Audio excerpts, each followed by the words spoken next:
tudo bem com você? Eu sou a professora Patrícia Pirota, com T, e essa é mais uma aula de redação do curso online da Uniems. O curso que vai fazer você passar no vestibular e entrar na universidade. Sim, olha, na nossa primeira aula de redação eu conversei, fiz uma análise com vocês, fiz aquela coisa de autoajuda, né? Não, você é capaz, yes, you can, mas é verdade. Né? O texto, ele é uma coisa tão natural, tão nossa, tão do ser humano. E aí vem esses professor tudo louco e fica botando na sua cabeça que você não pode. Na verdade, você pode. É só você tomar cuidado com a estrutura. E hoje a gente vai aprender sobre a estrutura de dois gêneros textuais que você usou muito quando estava no ensino fundamental, no ensino fundamental 1, fundamental 2. Porque no ensino médio é meio que uma lavagem cerebral, né? Enem, Enem, Enem, Enem. E a gente esquece que existe o texto descritivo e o texto narrativo, olha só. Hoje, muitos vestibulares ainda cobram, os vestibulares que não estão no grupo Enem, né, talvez o FPR, a UEM, a UEL, a FUVEST não, que a FUVEST sempre cobra um texto dissertativo e argumentativo. E a gente tem que tomar cuidado também, quando você vai fazer a prova de redação, com a banca.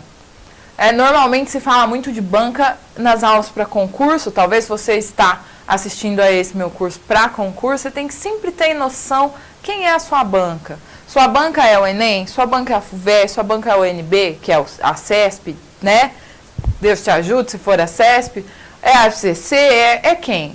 Quem é que vai corrigir sua redação? Porque eles sempre te dão os parâmetros, eles sempre te dão os padrões. Sabe? Você tem que estudar aqueles padrões para poder se inserir no texto que eles pedem. Ah, eu vou escrever do meu jeito. Amor, monta uma faculdade para você, porque lá você não vai entrar.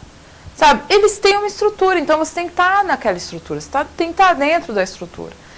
Então, hoje são poucos os vestibulares que pedem um texto descritivo narrativo, mas vamos lá ver como é que faz, porque vai que, né, a federal que você quer fazer pede justo um desses. Ou então uma das questões pede a estrutura disso, uma das questões de linguagem da prova, né, pede como é a estrutura deles. Então vamos ver aqui, ó. A descrição é o quê? É um texto no qual se apontam as características que compõem um determinado objeto, pessoa, ambiente ou paisagem. Lembra? Lá na primeira aula eu falei que descrever é caracterizar. Então eu vou descrever minha caneta. Né? Objeto quase cilíndrico, cinza e azul. Não tem tinta, então estou descrevendo, né? Estou dando características disso. Quanto mais você descreve, quanto mais detalhe você dá no seu texto, mais o leitor é capaz de entender aquilo que você estava pensando quando escreveu. É claro que às vezes isso fica chato. Se a gente for lembrar lá, lembra a nossa aula de realismo, qual eu falei realismo português? Livro do Aécio de Queiroz, né?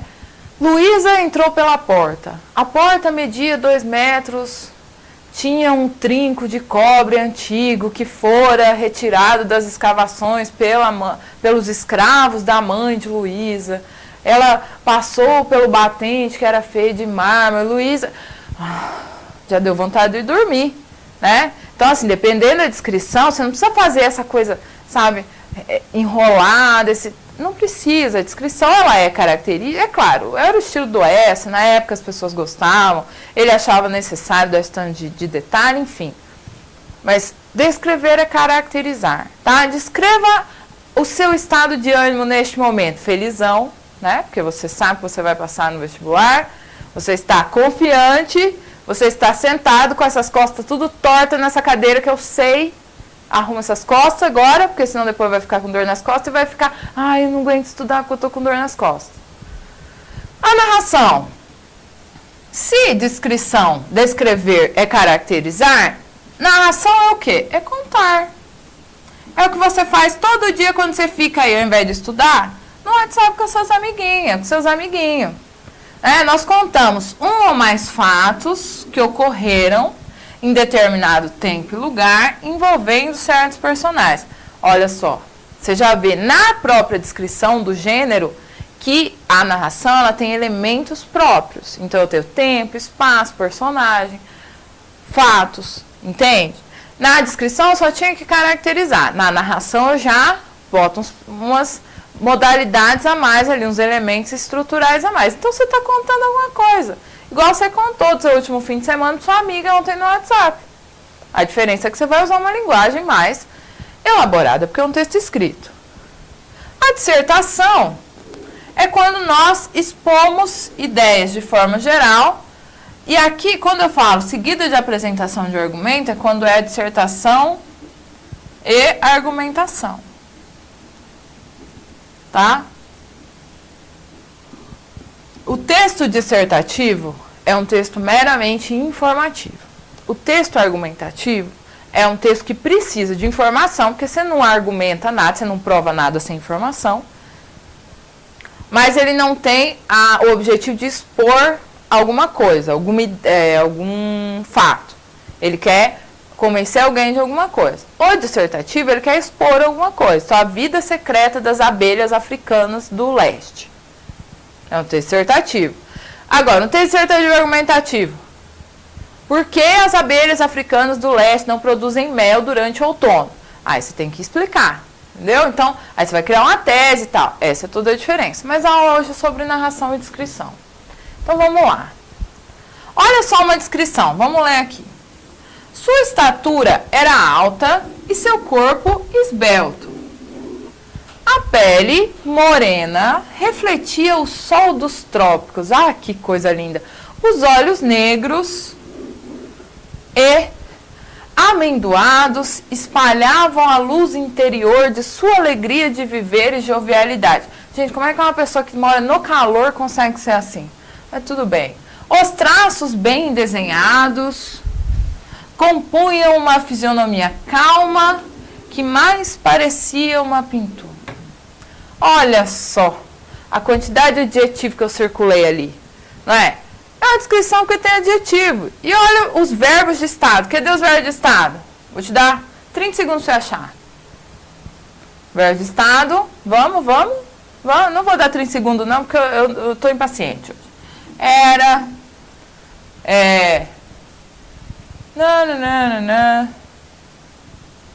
Parecia. O resto mostra, os outros verbos espalhavam, mostram como essas características agiam no ser. Então, eu estou descrevendo a pessoa. Não, estou dando características de uma forma que alguns diriam mais poética para uma pessoa. Na narração, olha só a diferença daquela descrição para essa narração. Em uma noite chuvosa do mês de agosto, Paulo e o irmão caminhavam pela rua mal iluminada que conduzia à sua residência. Subitamente foram abordados por um homem estranho. Pararam atemorizados e tentaram saber o que o homem queria.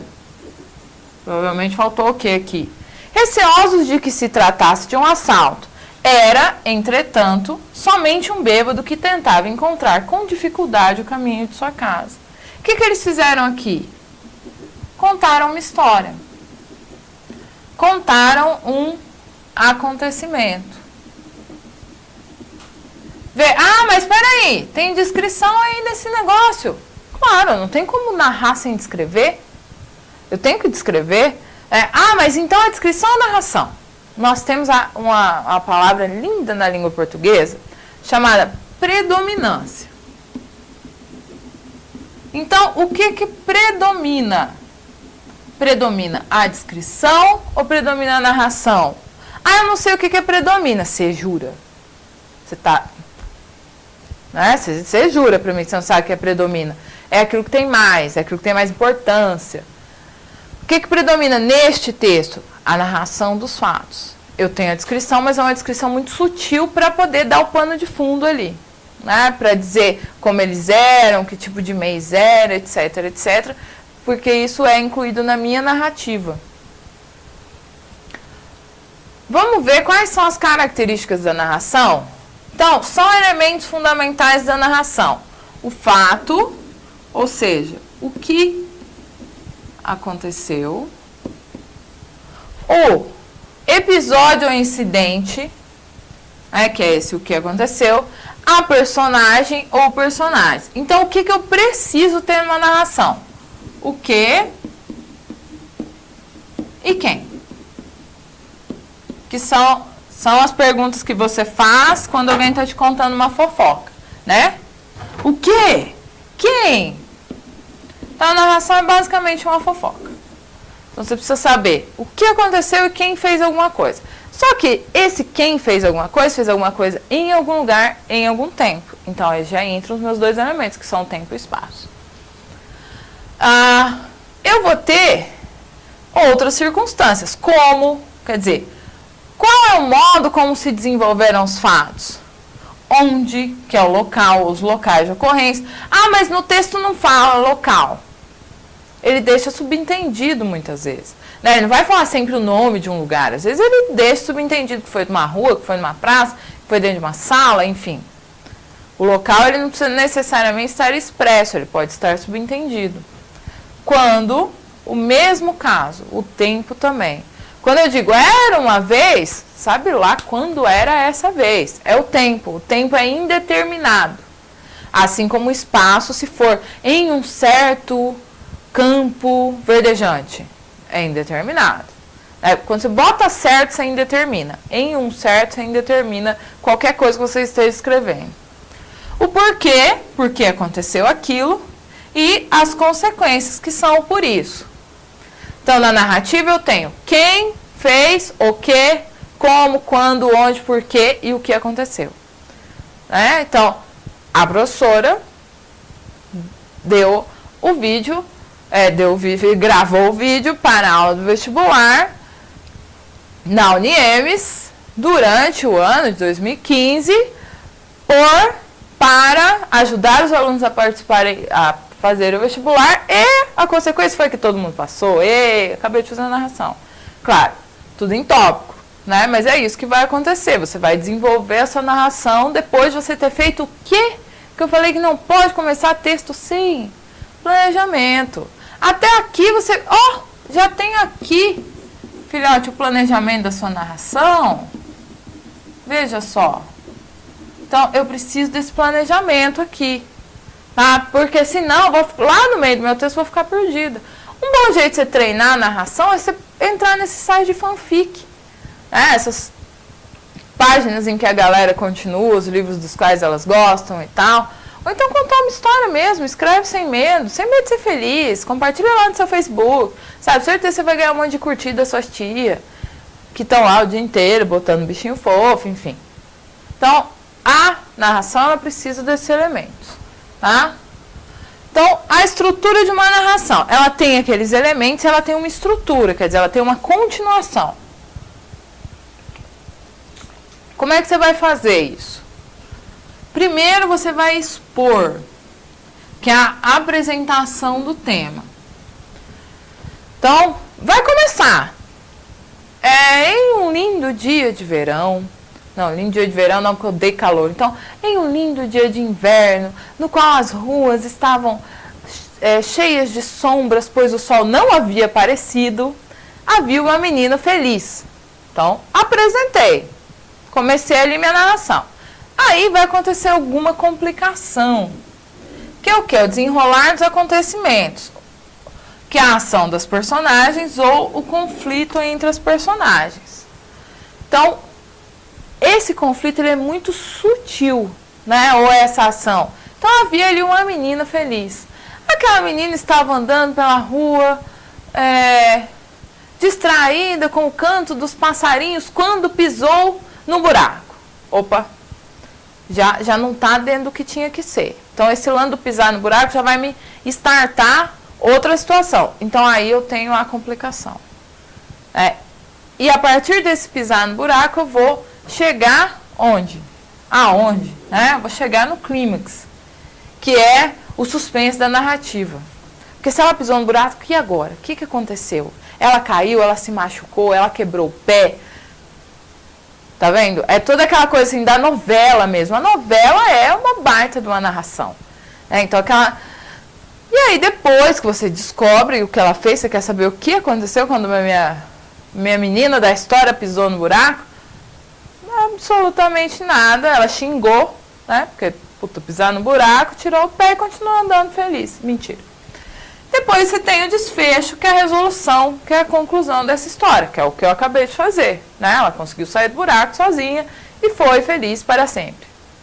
Não apareceu o príncipe encantado, nada disso, que isso aí é coisa de conto de fada Disney, né?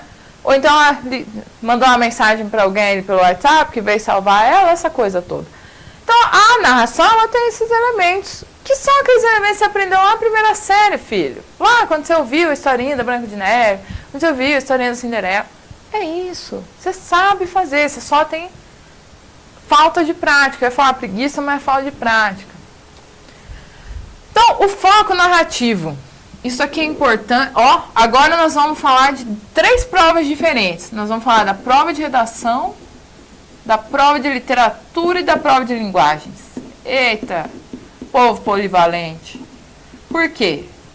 O foco narrativo, ele fala com você, ele te dá informações. Um texto em primeira pessoa é um texto subjetivo.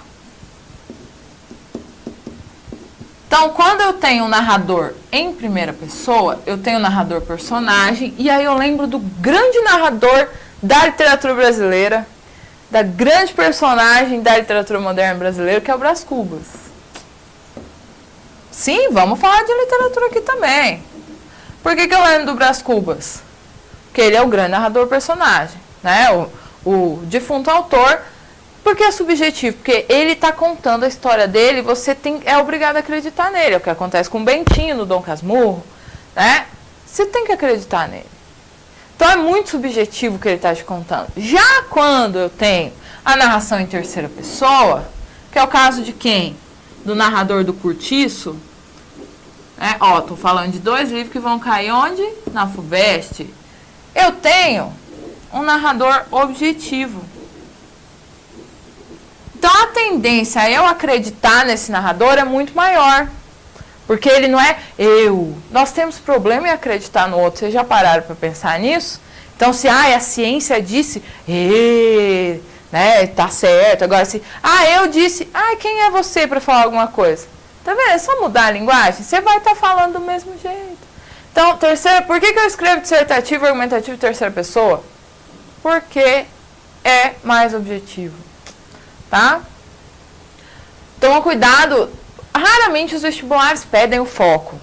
O foco que eles querem. Se eles querem narrador personagem ou narrador observador. Mas vai que. Né? Ó, vamos ler só um pedacinho desse texto narrativo aqui. Só um pedacinho. Ó. Chegou o sábado e minha irmã falou: vai te vestir, Raquel. Tem almoço na casa da tia Brunilda. Bacalhoada. Pobre dessas criaturas que chama Brunilda, né, gente? Eu adoro comer, só tem um prato que eu não aguento, bacalhau. Mas como o pessoal aqui de casa tá sempre paparicando a tia Brunilda, eu sabia muito bem que na hora de dizer, tia Brunilda, a senhora se importa se eu como só a sobremesa? Eles iam me olhar daquele jeito e eu ia ter que acabar comendo. Então eu já fui ficando meio aflita. Qual é o foco narrativo desse texto? Dou-lhe uma, dou-lhe duas, foco narrativo em primeira pessoa. Então, ó, eu já calcei o sapato da personagem. Eu já tô junto com ela ali na narrativa. Eu já tô odiando essa tal dessa Brunilda. Primeiro pelo nome, que é horrível, mas, né, parece uma pessoa insuportável. Que não deixa a menina comer o que quer, só porque ela chegou. Então, ó, a primeira pessoa do foco narrativo, ela vai me dar essa impressão de proximidade.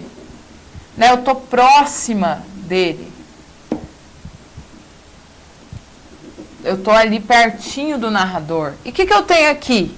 Verbo de ação, eu tenho marcador temporal, né? Eu tenho personagem, eu tenho marcador de tempo. Então, o texto narrativo ele vai levar todos esses elementos com ele. Aqui continua, depois vocês leiam, que é bem bacana esse texto. E a descrição, né? Na descrição, eu vou ter que fazer um retrato verbal de alguma coisa. Então, a gente já falou várias vezes. Vou caracterizar, dar adjetivo, característica, etc. Eu vou caracterizar o físico, que é a aparência externa, ou o psicológico, que é o modo de agir ou ser. Esses são os 2 aspectos a serem observados em uma pessoa. O aspecto físico e o aspecto psicológico. Veja só, vamos ler um pedacinho aqui dessa dessa descrição. No inverno, ai que bonito, inverno, coraçãozinho pro inverno. Se a neve andava no ar, Joey, o cão de pelo cor de mel, despertava-nos com lastimosos latidos. O pobre animal afligia-se com a neve, não por causa do frio. Na garagem o seu ninho era agasalhado, forrado de cobertores, mas segundo parece, por causa do ruído monótono e triste dos flocos de gelo a tombar no pátio de lousa. Então o que eu tenho aqui? Eu tenho uma ação por trás da descrição. Eu estou mais descrevendo do que narrando. Tá vendo? Por quê? Porque eu tenho muito mais adjetivo do que verbo de ação em si. Então, ó. Verbo de ação é o quê? Narração. Verbo de estado é o quê? Descrição. Ficou quase ilegível isso aqui. Quase igual a letra de um monte de gente que eu sou obrigada a ler na redação. Gente, vou abrir um parênteses. Letra legível, tá? Existe uma lei, isso está amparado lá pelo edital, que se a sua redação não for, não for lida corretamente por 3 examinadores da banca, ou seja, se 3 pessoas não conseguirem ler sua redação, você rodou. Você vai ser desclassificado. Ah, mas como é que ela pode provar que ela não conseguiu ler minha redação? Ela não precisa provar, ela é professora, olha só. Ele é o observador ali, né? Ele é o avaliador. Então, letra mais... Ah, mas eu tenho que fazer letra de forma? Eu tenho que fazer letra cursiva? Eu tenho que fazer letra como, pelo amor de Deus? Letra legível. Ah, eu posso misturar tipo de letra? Hoje a gente já não tem mais dessa. Aquela coisa assim, antigamente tinha que ser só cursiva, só bastão, só imprensa. Hoje a gente mistura, eu mesmo misturo. Desde que ela não tenha uma desigualdade muito grande, sei lá, uma letra bastão, uma letra cursiva, aquela zona toda, porque, querendo ou não, a estética dá uma mexidinha ali na hora da correção. Não vou negar, gente. Se eu pego uma redação com aquele garrancho, que eu vou ter que ler 3 vezes a mesma palavra, vou amaldiçoar até a 13ª geração daquele menino, isso vai fazer ter uma mágoazinha no meu coração. Sabe? Eu vou ficar, sem querer eu vou ficar, não adianta. Agora, quando você pega aquela letra bonita, sabe, aquela letra redondinha, de quem passou horas loser lá, sem brincar com os amiguinhos, fazendo caligrafia, você fala assim, olha, às vezes até o texto não é muito bom, mas, poxa vida, a pessoa é tão caprichosa, não é mesmo? Aquela velha história de que as aparências que contam muito, elas enganam, mas também contam muito. Então faz sua letra decente, não custa. Não custa, faz lá com cuidado, faz com calma, faz com carinho. Pensa na vida do pobre do corretor, que vai corrigir sua redação à noite, e ele vai olhar para aquele garrancho e falar, então vamos ver, vamos descontar o cuidado que você teve comigo. Vamos ver aqui mais um pedaço desse texto descritivo. Da cidade iam todos os dias professores, olha só, que bonitinho, vamos pôr coração para professores também, para dar a Sara lições em casa. A minha amiguinha tinha uma doença nas pernas que a obrigava a caminhar de canadianas e não a deixar ir à escola como as outras meninas. Então, mas peraí, esse como as outras meninas não é adjetivo, mas é oração comparativa. Você está comparando, você está trazendo características. Você está trazendo características, você está trazendo adjetivo. Tá? Então, confirmando aqui, o que eu tenho que pensar se o vestibular me pede uma descrição, uma narração? A descrição, eu vou... você tem que descrever um produto. Bom, você vai colocar as características daquele produto. Há muito tempo atrás, o pessoal até pedia, assim, as universidades pediam descrição de produto. Coloca adjetivo, tá? Descrever é caracterizar. Mas toma cuidado para não ficar muito chata a sua descrição. E narrar é contar. Certo? Mas isso não serve para o Enem. Sua vida é só Enem e depois, quando você tiver que fazer, narrar um fato, contar, sua vida não é só isso. Sua vida... existe vida pós-Enem, por mais que você não consiga acreditar neste momento. Tá certo? Espero que vocês tenham gostado da aula. Na próxima aula a gente vai falar do artigo de opinião e da carta argumentativa e logo tá chegando a aula sobre o Enem. Muito obrigada pela companhia, um beijo para vocês e até a próxima.